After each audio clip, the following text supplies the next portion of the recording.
Hello everybody, this is Tim here again, here with another movie review, this time for Paranormal Activity Part 2. Now to just jump into this one, pretty much you get the sister of the Katie character from the first movie is the star of the show in this one, and it's her family. And we get like the return of the Katie character, the big boob chick from the last movie, which she still has a big rack in this. She's here for a little bit to kind of interlink this film, like part prequel and part sequel with the first film. It's kind of more, this film is a worser film for what the Paranormal Activity, the first one, was going for. We're trying to make you feel like it's a true story and stuff like that. Because the people in this are clearly actors, unlike the people from the first film. The acting is better here, though, so it makes the characters more enjoyable to watch. And at the same time, the people here are not as annoying as the people from the first movie, because if you know about good acting and bad acting, when you watch that first one, your ears are really going to bleed when you listen to the woman that plays Katie in that one. Her acting is a little better here for when she's in the film. But at the same time, this is the same exact movie as the first one. It's just made more like an actual movie, because it's more gimmicky with like the cameras and stuff, or like a security system that's hooked up in the house, and it's just recording the family at different angles and all that. And you got a much bigger family here, a mom, a daughter, an oldest daughter, and a father, and the little baby son.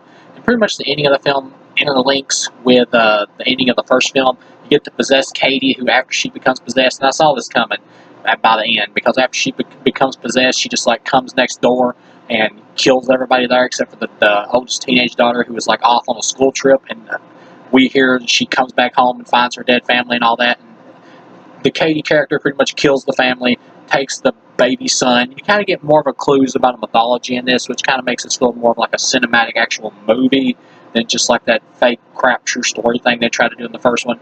Like, the characters in the first one did feel more real, but they were way more annoying than the people here, especially the boyfriend or husband or whatever in that first movie. These people are much more just easily digestible and watchable, so this movie plays like way smoother. It feels like much more a fast-paced version of that first movie with slightly more special effects shots, almost too many special effects shots, because it does start to kind of take away at some points of that feeling of being real that the first movie actually strived for, even though it was, of course, baloney.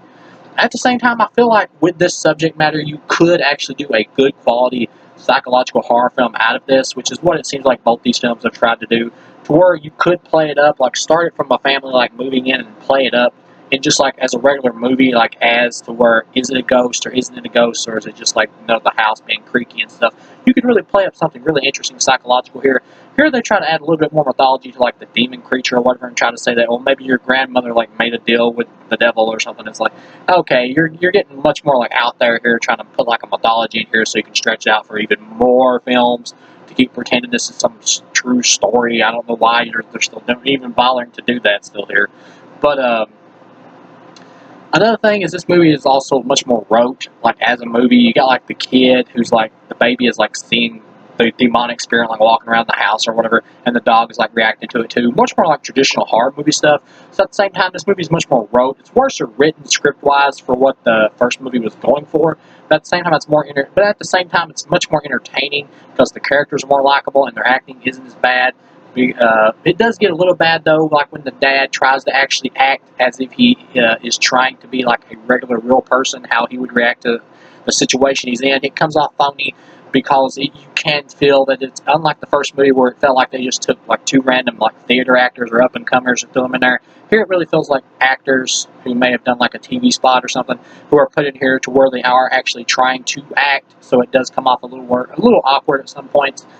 But at the same time, yeah, this is still a 0 out of 4. This is like, the first one is a terrible movie for what it's going for, because you really don't like the characters, because especially the man in that one, he's really annoying.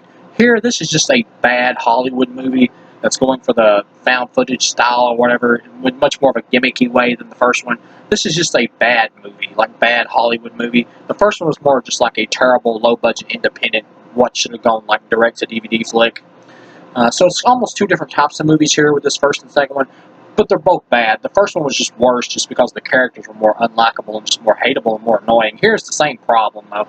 Like, the dude's wife gets possessed in here, who's supposed to be the Katie character's sister. He actually performs an exorcism on her and actually does save her. And still after this big incident, they're still living at the house like nothing happened, and that's when the Katie girl shows up later on, like a week later, possessed, and kills them all, except for the oldest daughter. So it's like, you still stayed here in this house after all this? There's no way anybody would do that. It's ridiculous. And when you get to the end, it still pops up on screen with like the letters trying to make you think this is a true story, like Katie and the baby's whereabouts or whatever were never seen again. It's ridiculous. Really ridiculous. But, and just for like the stupidity of that ending where they're trying to make people think this is a true story, nobody's going to buy this is a true story unless you're like, once again, like 13, like with that first movie. So yeah, this is still a 0. This is just a bad Hollywood horror movie with a gimmick. The first one was just a terrible, like, Blair Witch ripoff. So yeah, thank you guys for watching, and these reviews will probably be pretty quick from now on, because I'm really getting the feeling these movies are just going to constantly repeat each other. So thank you guys for watching, and I'll see you again with Paranormal Activity 3.